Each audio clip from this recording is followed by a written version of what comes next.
यार एक बात और है कि जब हम बीएमएस में एडमिशन लेते हैं तो इस माइंडसेट से एडमिशन लेते हैं कि हम एक मेडिकल कोर्स में जा रहे हैं तो हमें डॉक्टर वाली फील आएगी। तो फर्स्ट प्रॉफ के आते आते हम लोग ऐसे श्लोक याद करते हैं या आयुर्वेदिक टर्म्स को याद करते हैं तो वो डॉक्टर वाली फील कहीं रह जाती है। लेकिन हेलो एवरीवन, कैसे हो आप सब? आई होप सब लोग अच्छे होंगे।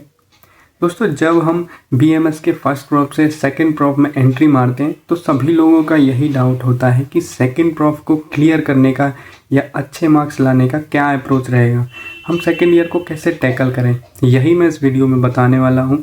और लास्ट में आपके लिए एक ट्रिक है जिससे सेकंड प्रॉफ आपके लिए बहुत आसान हो जाएगी, तो लास्ट तक देखना है वीडियो। फर्स्ट प्रॉफ में क्या होता है कि एनाटॉमी, फिजियोलॉजी, पदार्थ विज्ञान जैसे सब्जेक्टों को पढ़ाया जाता है। वो एक सिंपल होते हैं, ट्रिकी होते हैं, लेकिन इतने कॉन्सेप्चुअल नहीं होते कि जितने सेकंड प्रॉफ के होते हैं। सेकंड प्रॉफ में रोग निदान, द्रव्य गुण और अगत तंत्र जैसे कॉन्सेप्चुअल सब्जेक्ट होते हैं।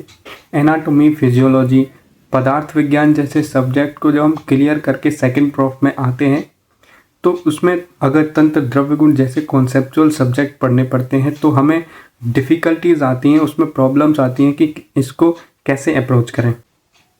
सब्जेक्ट वाइज बात करते हैं। पहले बात करते हैं द्रव्य गुण की। दोस्तों, इसमें दो पेपर होते हैं, पेपर फर्स्ट और पेपर सेकंड।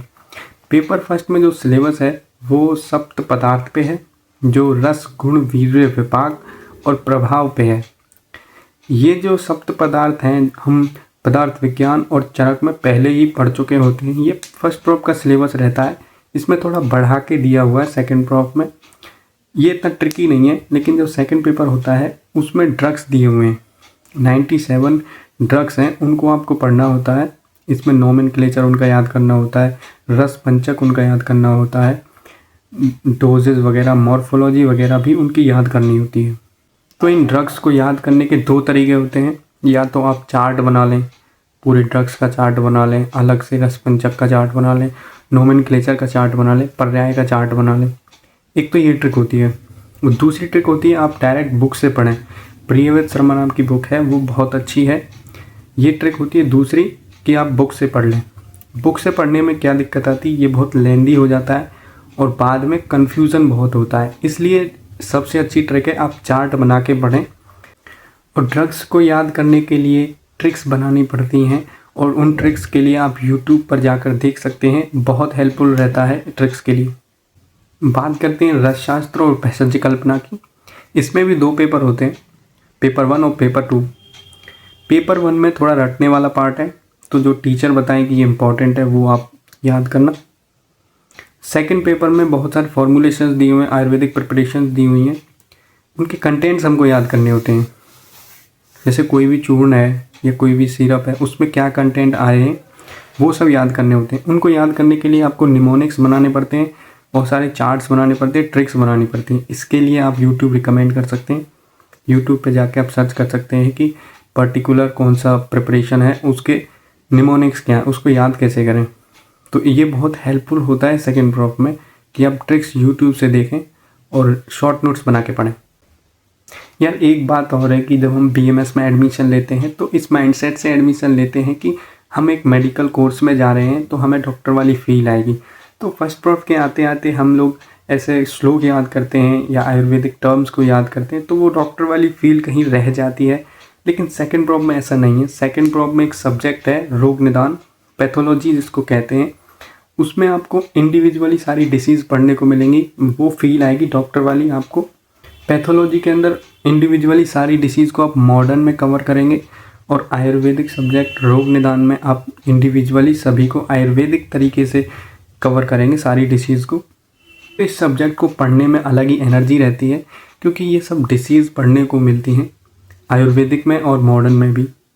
लेकिन बाद में चल के जब आप डिसीज़ को कवर करते रहते हो तो बाद में कन्फ्यूज़न होता है कि इसका लक्षण कौन सा था, इसका पूर्व रूप कौन सा था।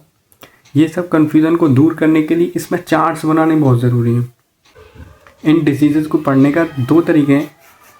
एक तो है कि आप बुक से पढ़ें, इंडिविजुअली सारी डिसीज़ेज़ को अलग अलग पढ़ें, या फिर एक तरीका, स्मार्ट तरीका ये है कि आप चार्ट बना के पढ़ें। चार्ट बनाने से यही होगा कि आप सारी डिसीज़ को कवर कर लेंगे और बाद में कोई कन्फ्यूज़न नहीं रहेगा। बुक में इंडिविजुअली पढ़ेंगे तो बहुत जल्दी कन्फ्यूज़न आएगा और बहुत सारा टाइम कंज्यूमिंग भी है ये। अगला सब्जेक्ट है चरक संहिता।